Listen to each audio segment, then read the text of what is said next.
আসসালামু আলাইকুম। আমি নূরে আফরোজা, সহকারী অধ্যাপক ও বিভাগীয় প্রধান, সরকারি মুজিবুর রহমান মহিলা কলেজ।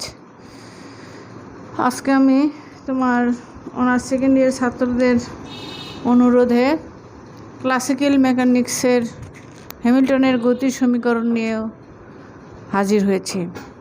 আজকে যে প্রশ্নটা তোমাদেরকে পড়াবো সেটা হলো, প্রমাণ করো যে H equal to summation J Q J P J Q dot J P J minus L, অথবা prove that H equal to Q dot J P J minus এল।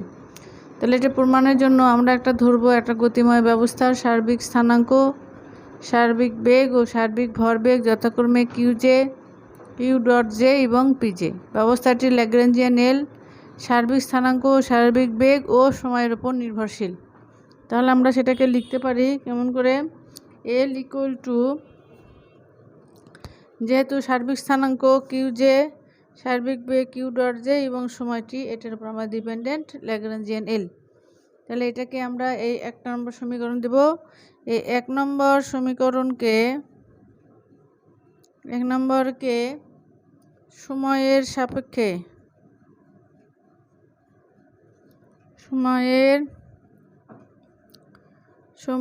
সাপেক্ষে ব্যবকলন করে পাই। তাহলে ডিএল বাই ডিটি, কেমন সময়ের সাপেক্ষে ডিএল বাই ডিটি ইকুয়াল, আজকের লেখাটা একটু অস্পষ্ট মনে হচ্ছে। DL by DT equal to, দেখো আমাদের যেহেতু সামেশন আছে তো আমরা সামেশন দিলাম যে del L by del Q J into del Q J by DT plus del L by এবার del Q dot J DT. যেহেতু সামেশন জে, সেজন্য যেটা আলাদা লিখলাম, টিটা আলাদা লিখলাম, ডেল এল বাই ডেল টি।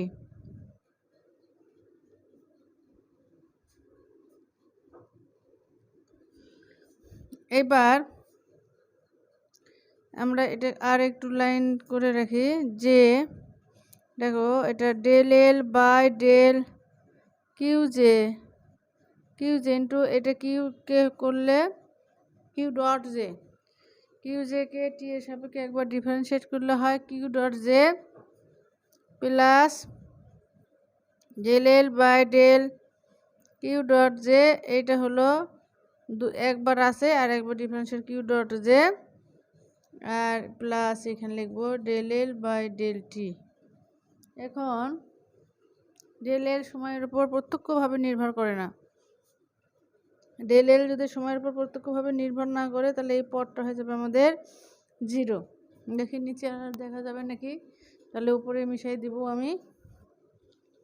হ্যামিল্টনের সমীকরণ, এটা হলো আমার হ্যামিল্টনের গতির সমীকরণ। কেমন, উপরের অংশটুকু মিশাই দিলাম, এগুলো লাগবে না। তাহলে ডিএল বাই ডিটি, দেখো ইকুয়াল টু, এইটা আমরা লিখবো কারণ এটা আমাদের টাইমের উপর ডিপেন্ড করে না, ওই জন্য আমরা লিখব। তাহলে সামেশন যে del L by del Q J into Q dot J plus del L by del Q dot J Q double dot, এটা আমরা লিখে রাখলাম। কেমন, এটা 2 নম্বর সমীকরণ দেই। এখন ল্যাগ্রাঞ্জের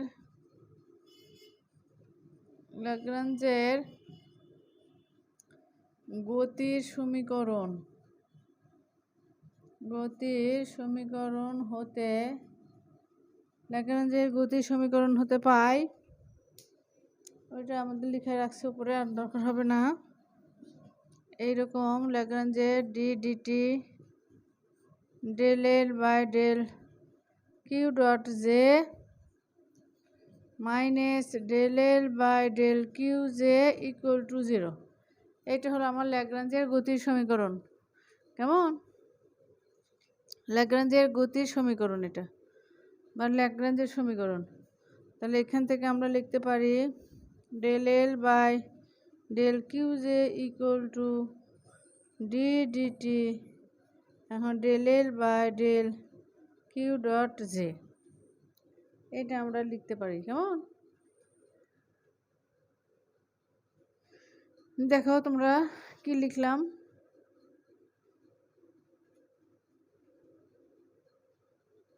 তাহলে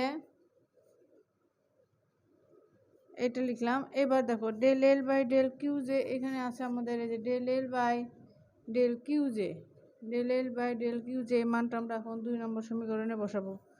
এই মানটা 2 নম্বর এখন লিখি, তাহলে 2 হতে পায়, এটা সহজ একটা ক্যালকুলেশন। দেখো 2 হতে পায় DL by DT equal to summation J, দেখো del L by del Q J মানে এটা হবে আমার D DT del L by del Q dot J, আর প্লাস এখানে যা আছে তাই আমরা লিখব del L by del Q dot J into Q double dot, এই যে এটা। কেমন? এটা আমরা 2 নম্বর সমীকরণের মানটা বসিয়ে দিলাম। দেওয়ার পর দেখো এখানে যদি আমি হচ্ছে summation del L by del Q J, এটা আবার হলো আমাদের লেখা যায় একবার লিখেই নেই, তাহলে হবে del L by del Q dot J equal to P J লেখা যায়। তাহলে সামেশন লিখলাম ডি ডিটি আমরা এখানে দিলাম না, এটা আরেকটা লাইন লিখবো এখানে, এখানে লিখে সামেশন দিলাম জে ইকুয়াল টু দেখো ডি ডিটি, এইখানে এই যে ডি ডিটি এটা, তাহলে এইটাকে যদি আমি এইরকম করে লিখি ডি ডিটি, দেখো এইটা হলো ফার্স্ট ফাংশন আমরা ধরলাম, ফার্স্ট ফাংশন ধরবো আমরা ডেল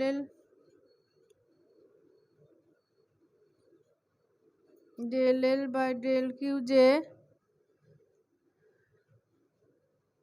এখানে একটা কিছু বাদ পড়ে গেছে, এই যে তাই তো বলি এখানে একটা কিছু বাদ পড়েছে, এই যে কিউ ডট জে লিখিনি, এই যে কিউ ডট জে, তাই জন্য হচ্ছে না আর কি।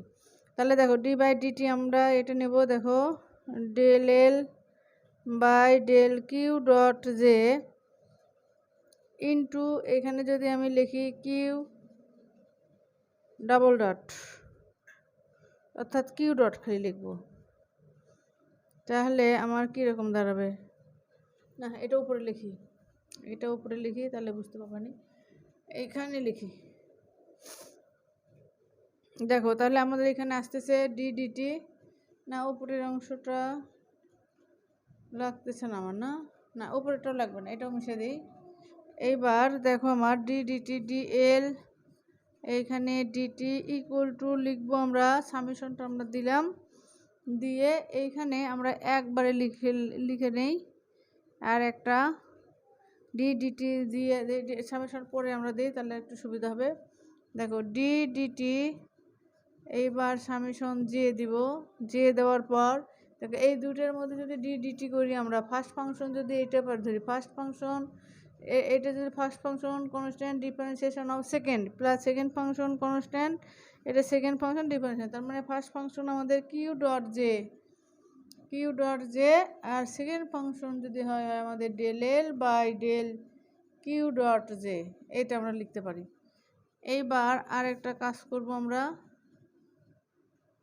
এরকম দিলাম, এবার এটাকে এই পাশে পার করে দেব, তাহলে ডি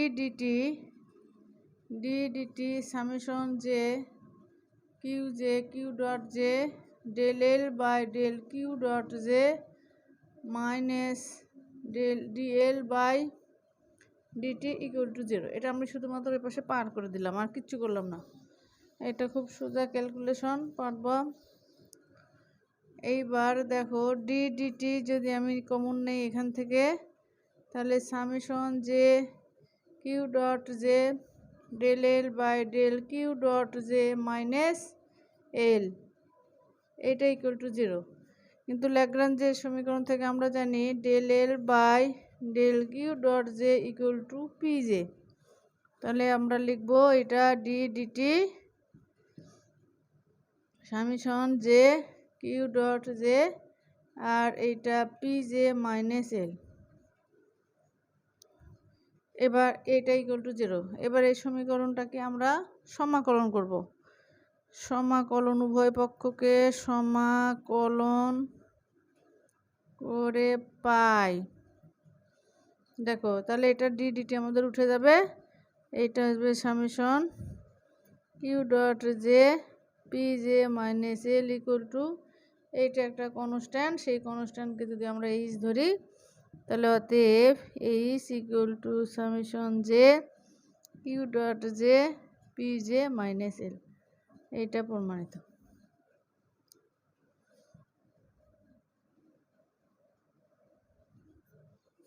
আমি একটু শারীরিকভাবে অসুস্থ ফিল করতেছি, আজকে আর দিব না ভিডিও।